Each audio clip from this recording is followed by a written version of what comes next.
کبھی تم نے سوچا ہے کہ ایک شخص جو رسول اکرم صلی اللہ علیہ وسلم کو قتل کرنے کا ارادہ رکھتا تھا، اللہ نے اسی کے دل میں ایمان کی روشنی ڈال دی۔ وہی ہاتھ جو تلوار اٹھانا چاہتا تھا، اسی نے نبی کے ہاتھ پر بیعت کی، اور وہی زبان جو دشمنی کے الفاظ کہتی تھی، اب درود و سلام کے نغمے پڑھنے لگی۔ یہ ہے حضرت عمر بن العاص کی داستان، ایمان، توبہ اور محبت رسول صلی اللہ علیہ وسلم کی وہ کہانی جو قیامت تک دلوں کو جھنجھوڑتی رہے گی۔ اسلام کی تاریخ میں کچھ نام ایسے ہیں جن کی زندگیاں انقلاب کی علامت بن گئیں۔ ان میں سے ایک نام ہے حضرت عمر بن العاص رضی اللہ عنہ، عرب کے بڑے سردار، ذہین سیاستدان، فصیح اللسان خطیب اور کبھی اسلام کے سب سے سخت دشمنوں میں سے ایک۔ لیکن پھر ایک دن ایسا آیا جب ان کے دل کی زمین پھٹ گئی اور ایمان کا چشمہ وہاں سے ابل پڑا۔ یہ کہانی صرف توبہ کی نہیں بلکہ دل کی تبدیلی، دشمنی سے محبت تک کے سفر کی ہے، اور یہ ثابت کرتی ہے کہ اللہ جسے چاہے ہدایت دے دے، چاہے وہ کل تک دشمن اسلام کیوں نہ ہو۔ زمانہ ہجرت مدینہ سے پہلے کا ہے۔ قریش کے بڑے سردار عمر بن العاص، ایک جوان، عقل مند، چالاک اور سیاسی دماغ رکھنے والے انسان۔ اسلام مکے میں پھیل رہا ہے، لیکن قریش کے لیے یہ خطرہ بن چکا ہے، اور عمر بن العاص ان چند لوگوں میں سے ہیں جو محمد صلی اللہ علیہ وسلم کی دعوت کو روکنے کے لیے ہر چال، ہر سازش استعمال کر رہے ہیں۔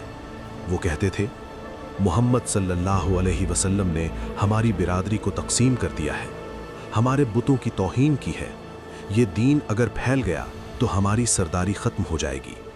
وہ طائف گئے، حبشہ کے بادشاہ نجاشی کے دربار گئے تاکہ مسلمانوں کو واپس لایا جائے، تاکہ اسلام کی شمع بجھ جائے۔ لیکن اللہ نے فیصلہ کر رکھا تھا کہ جسے وہ چاہے گا اسے روشنی نصیب ہوگی۔ حضرت عمر بن عاص رضی اللہ عنہ اپنے قبیلے کے چند لوگوں کے ساتھ حبشہ کے بادشاہ نجاشی کے دربار میں پہنچے۔ ان کا مقصد مہاجر مسلمانوں کو واپس لانا اور سزا دلوانا۔ انہوں نے بادشاہ سے کہا، یہ لوگ اپنی قوم کو چھوڑ آئے ہیں، بغاوت کی ہے اور تمہارے ملک میں پناہ لی ہے، انہیں ہمارے حوالے کر دو۔ نجاشی نے مسلمانوں کو بلایا۔ حضرت جعفر بن ابی طالب رضی اللہ عنہ نے قرآن کی آیات پڑھیں، عیسیٰ علیہ السلام کا ذکر آیا، نجاشی کی آنکھوں سے آنسو بہنے لگے، اور پھر نجاشی نے کہا، یہ لوگ سچے ہیں، میں انہیں تمہارے حوالے نہیں کروں گا۔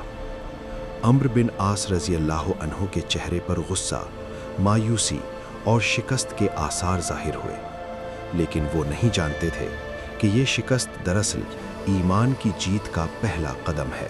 وقت گزرتا گیا، مکہ فتح کے قریب پہنچنے لگا۔ عمر بن العاص نے سوچنا شروع کیا، قریش کے بڑے ایک ایک کر کے اسلام قبول کر رہے ہیں، کیا میں اندھیرے میں رہ جاؤں گا؟ ایک دن انہوں نے خود سے کہا، میں جانتا ہوں محمد صلی اللہ علیہ وسلم سچے ہیں، میں نے ان کے دین میں کوئی برائی نہیں دیکھی، میں کیوں نہ ان کے پاس جاؤں، شاید وہ مجھے معاف کر دیں۔ یہ وہ لمحہ تھا جب ایک دشمن کا دل نرم پڑ چکا تھا، اللہ نے ہدایت کا دروازہ کھول دیا تھا۔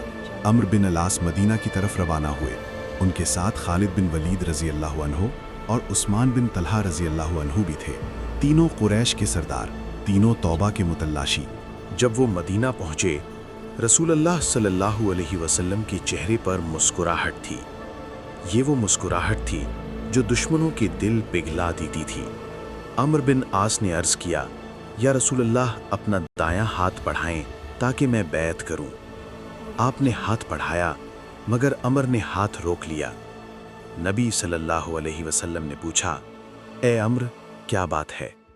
انہوں نے کہا، میں شرط رکھنا چاہتا ہوں۔ آپ نے فرمایا، کون سی شرط؟ کہنے لگے، میرے گناہوں کی معافی۔